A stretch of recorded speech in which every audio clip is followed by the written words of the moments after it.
Senhor presidente, senhores senadores, senhoras senadoras, telespectadores da TV Senado, ouvinte da Rádio Senado, outras pessoas que nos acompanham pelas redes sociais. Eu vim para esta tribuna hoje para falar muito pouco, fazer uma homenagem. Mas, diante de tudo que a gente ouve aqui, de tudo que aconteceu, eu vou primeiro fazer alguns comentários de algumas coisas, depois eu faço a minha homenagem a uma categoria que hoje está comemorando o seu dia, que é a empregada doméstica. Eu queria falar de umas coisinhas. Primeiro, eu queria desejar saúde ao senador Eunício, para ele, na próxima semana, possa estar aqui já dirigindo os trabalhos. Eu quero falar da forma, quero demonstrar, expressar minha indignação pela forma como os indígenas foram recebidos aqui ontem nesta casa. Todo ano tem a Semana do Índio e a gente faz atividade, eles vêm para cá sempre para buscar algumas respostas às suas pautas, que a principal é a demarcação. E a gente, na Comissão de Direitos Humanos, a gente faz sempre a audiência pública. E desta vez, eu era autora, como presidente, autora do requerimento. E os índios vieram, mais ou menos 80 índios.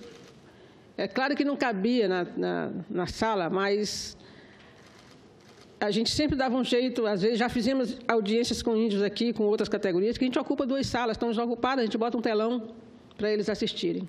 E os índios vieram, quando chegaram aqui, encontraram um aparato policial de repressão, como eu nunca tinha visto. Começa na chegada deles no dia anterior, que já teve bombas, estragaram, dispêndio de dinheiro público, uma bomba daquela custa R$ 1.200, e não precisava fazer aquilo com os índios, eles só foram lá botar uns caixões, coisa que todo mundo faz, simbolizando cada índio que morreu no último ano. E foi aquele alvoroço todo. E ontem prepararam uma cena de guerra, um batalhão com escudos aqui para receber indígena, cavalaria para receber, para enxotar índio, para tocar como quem toca gado. É um absurdo, eu só via isso na ditadura militar, porque nos anos 70 eu já era militante e vi muitas barbaridades acontecerem com o movimento social.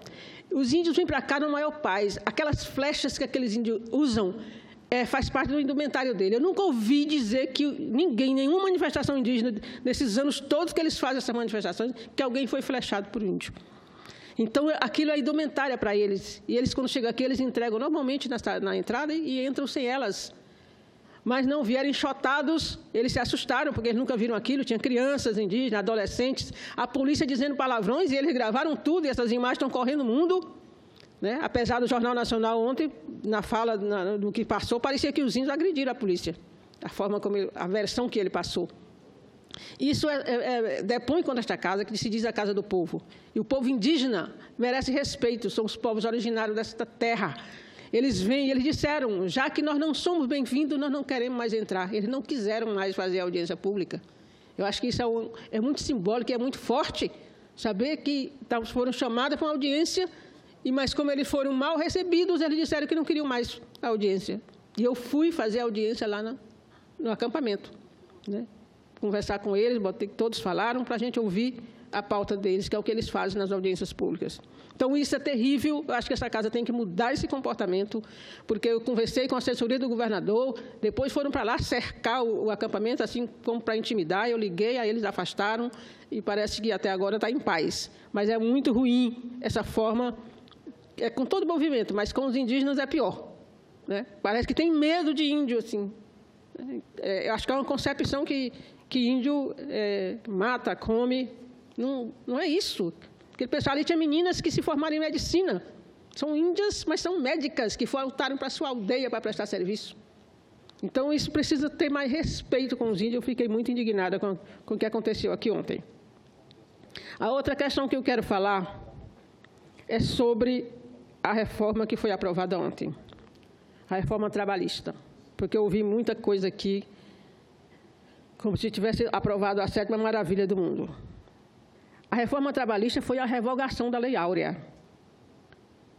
Agora, o trabalhador vai poder ser escravizado legitimamente, legalmente, porque este país, fala-se dos patrões, os patrões desse país não são os patrões dos países que citam aí como os Estados Unidos, não. Os patrões desse país uma boa parte dele ainda tem a mentalidade do século XVI.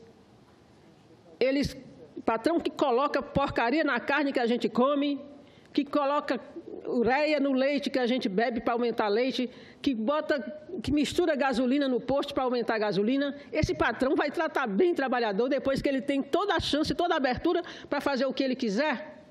Ninguém é apaixonado pela CLT. CLT não é o fetiche dos trabalhadores, mas ela é um mínimo. É a garantia daquele trabalhador que não tem nenhum poder de barganha, garantir o mínimo, né, dignidade para ele. E agora não vai mais ter. 30 minutos de almoço. Qual é o patrão que dá comida?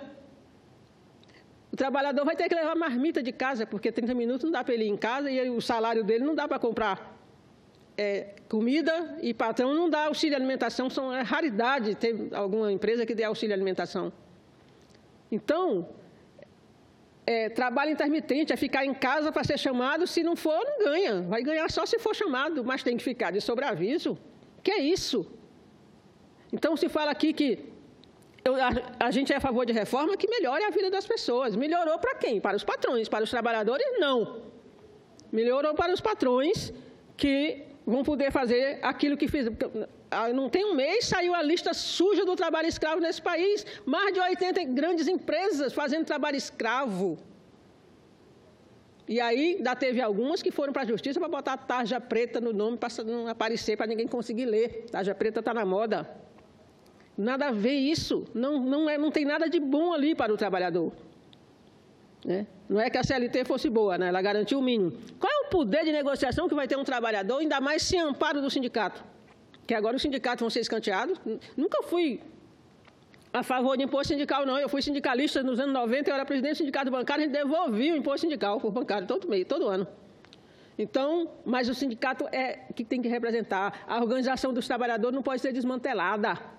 Aí o trabalhador fica à mercê do patrão, que vai dizer assim, se você não quiser, tem uma fila lá fora que quer.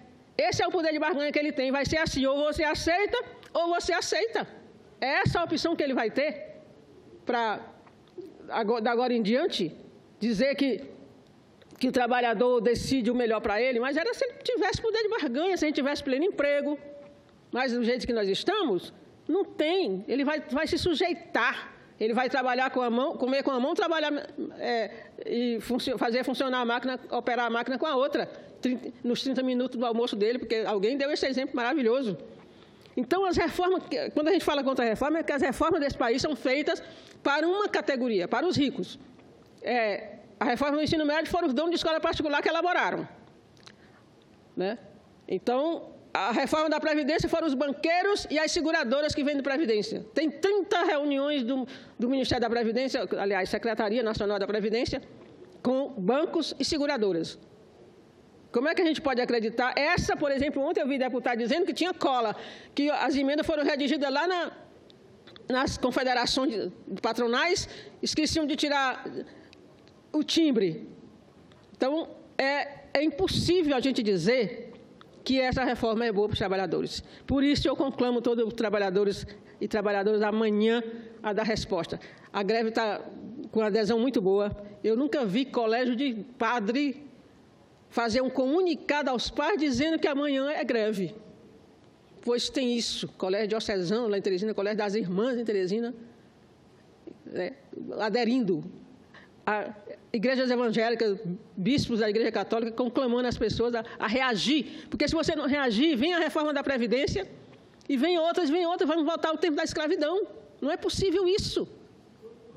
Então, é preciso que a gente não minta para os trabalhadores, porque ali não tem melhoria, ali só tem piora. A reforma para piorar. A gente arruma a casa da gente, reforma a casa da gente para ficar melhor, o carro da gente para ficar melhor. Para ficar pior, não. Ali pode estar melhor, mas uma casta que já se dá bem nesse país a vida inteira, desde que ele existe. Quero falar também ainda da questão do abuso de autoridade, que foi aprovado ontem. Tinha toda uma reação. Eu até achei que hoje eu ia ser bombardeada, porque eu recebia tanta coisa dizendo para não vote nisso, não vote. E não recebi nada, parece que todo mundo aceitou. Finalmente, graças a Deus, acho que é porque o Moro elogiou, né? Disse que não é tão ruim assim. Porque essa reforma não foi pensada para o Moro, não foi pensada para a Lava Jato. Essa reforma, esse projeto contra o abuso de autoridade foi pensado para o Brasil, para agora, para daqui a 200 anos. Foi pensada para a mais alta autoridade e para o guarda da esquina que diz, você sabe com quem está falando, isso já é abuso. Para juiz que vende sentença que a gente ouve todo dia, para juiz que a única penalidade é se aposentar, que é uma imoralidade. Faz as coisas erradas, a pena dele é se aposentar. Juiz que manda prender uma moça no aeroporto porque o avião saiu e ele não conseguiu pegar, chegou 5 minutos atrasado. Isso é o abuso que a gente quer combater. Ninguém está combatendo Lava Jato. Lava Jato vai ter vida longa até ela terminar de apurar tudo que ela tem que apurar. Então, eu votei a favor, sim, porque eu fiz esse debate antes. Eu fiz um folder explicando o que era abuso de autoridade, dei exemplos de abuso de autoridade, e onde vou, nunca me furtei, entrevista. Então, eu acho que, felizmente, foi quase unanimidade, na comissão foi unanimidade, até estranhei, porque na comissão, muita gente que votou na comissão, chegou aqui e ficou com medo de botar sua digital. Por isso que acho que toda votação devia ser nominal, que é para as pessoas não se esconderem atrás de uma votação simbólica. Por fim, eu quero fazer a homenagem às trabalhadoras e trabalhadores domésticos. A gente diz trabalhadoras porque 92% da categoria é de mulher. Infelizmente, trabalho doméstico ainda tem gênero e cor. É feminino e é negro. E isso é muito ruim, mas pelo menos, hoje é o Dia da Trabalhadora Rural, 27 de abril, em homenagem a Santa Zita, que é uma italiana que foi empregada doméstica dos 12 a 84 anos, e ela é a padroeira das trabalhadoras domésticas. O homem ainda tem muita vergonha de fazer o trabalho doméstico, acha que é trabalho de mulher. Isso não é de estranhar, porque é a concepção de marido também. Marido acha que cozinha não é o lugar dele, vai lá só para beliscar. Então, o homem também acha que cozinha não é o lugar dele, não pode ser empregado doméstico. Mas eu quero parabenizar essa categoria de quase 6 milhões de pessoas, né? E que teve recentemente seu trabalho reconhecido, né? Carteira assinada, jornada de trabalho, e, infelizmente, amanhã vai ter que ir para a luta para manter, porque vão tirar de novo. Tudo que foi dado com a mão está sendo tirado com a outra, nessa reforma que estão propondo aí para os trabalhadores e trabalhadoras desse país. Então, eu quero o que eu tinha a dizer. Muito obrigada, senhor senador.